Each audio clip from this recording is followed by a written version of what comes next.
Good morning, my brothers and sisters. How you doing out there? I was thinking about you. And you said, well, what do you mean you're thinking about me? Well, so many people in this world is going through so many things that they don't understand what's going on. See, you got to understand, in this life, it's going to be ups and it's going to be downs. This road of life. But God ain't never said that it's going to be easy. Some of you going through so many situations and circumstances in your life, and you wonder right now, what am I going to do? How I'm going to pay my bills? How I'm going to make it through? Man, these children driving me crazy. This woman driving me crazy. This man about to make me want to lose my mind. I just want to encourage you. Don't give up. If you hear nothing from me, my word is to you to don't give up. I remember I was in a time in my life where times was really tough and it was really hard. And it was one of the hardest time of my life. And I was wondering, what in the world am I going to do? How am I going to make it through this? And I received a letter. And I began to read this letter. And I began to cry. Because it's the words. And it came from a certain person. And this person told me, they said, hey, don't give up. Said, don't give up on God because God has never given up on you. And man, I really needed that at that time. And I want to pass it on to you. And I want to let you know, don't give up, no matter what you do, no matter what you're facing, no matter how bad it may seem to be. Don't give up, my beloved. Don't give up, because God would never give up on you. As I think about the road of life, sometimes that road gets rocky. Sometimes on this road, you're going to have stop signs. Sometimes on the road, you're going to have curves. I'm talking about the word of life. See, God ain't never told you or told me that it's going to be easy, but he said we can make it. Sometimes it's got detours on this road. But you ever wondered, how am I going to make it? The thing is, some of us, we got more faith in our GPS than we have in God. And it shouldn't be that way. How in the world can you put a destination in your GPS? When you put that destination in there, you don't worry about which way I got to turn to get there. Because see, what the GPS going to do, it's going to get you there the quickest and the easiest.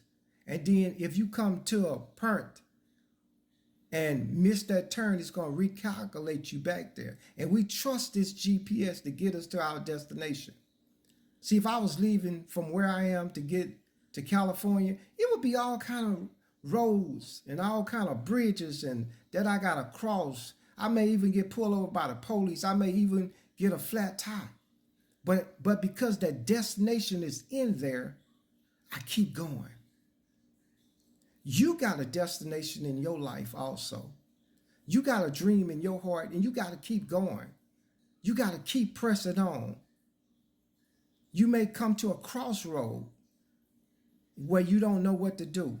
Should I turn right? Should I turn left? Should I back up?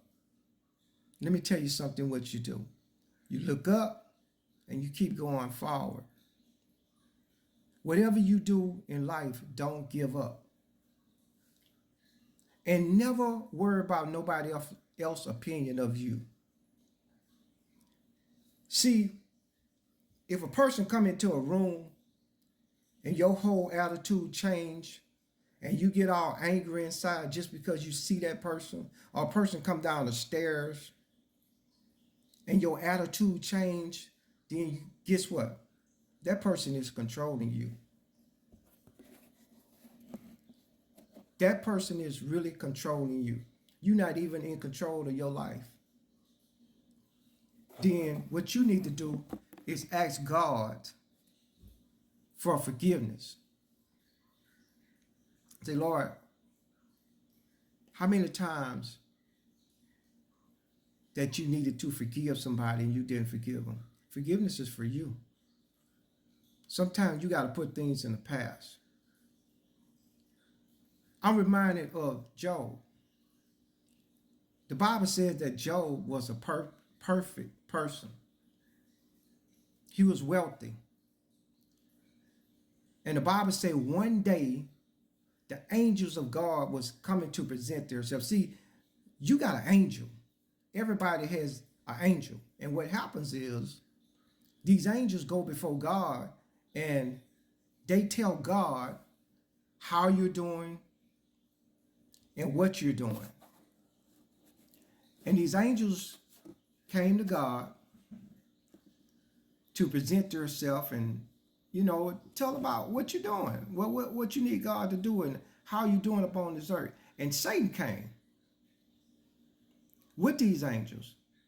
And God told Satan, he said, hey, what are you doing? What you up here for? Satan told God, he said, look, I've been going to and forth upon this earth.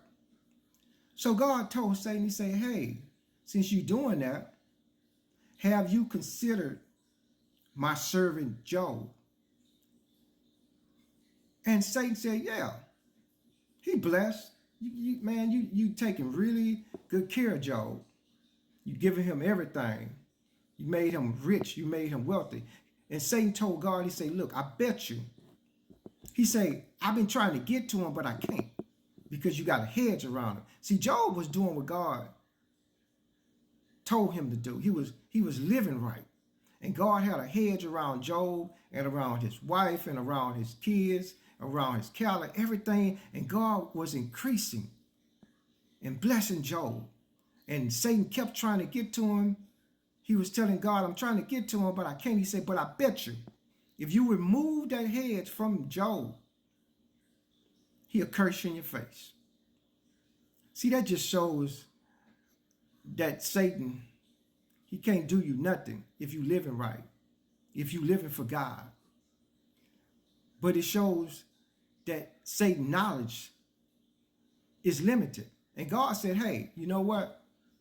I tell you what, I'm going to remove the hedge. Go ahead. Do what you want to do. Go ahead, Satan. Do what you want to do. But when you're doing it, what I don't want you to do, you can't kill it. You can take all the wealth I've given him. You can touch him, but you can't kill him. Have you not considered maybe that's what's going on in your life? You say, hey, man, I'm trying to do right. Seems like when I take 2 steps forward, I step back 3 steps. Maybe you're going through the same thing Job went through. But anyway, Satan killed Job's kids, killed all Job's cattle, killed Job's wife, took everything from Job. See, God knows what's in your heart. That's what Satan didn't know, what was in Job's heart. Took everything. Then his friends came to him. And you know what? You got to watch your friends. Watch the ones that you call your friends. Instead of them coming trying to help Job, they said, you know what, Job? I know why all this happened to you. Because you got to be done did something wrong. You got to be done made God angry. Because, man, you had so much. Man, let me tell you something. You got to watch jealousy. You got some people you call your friend, but they really jealous of what you got. They should have been there trying to help him.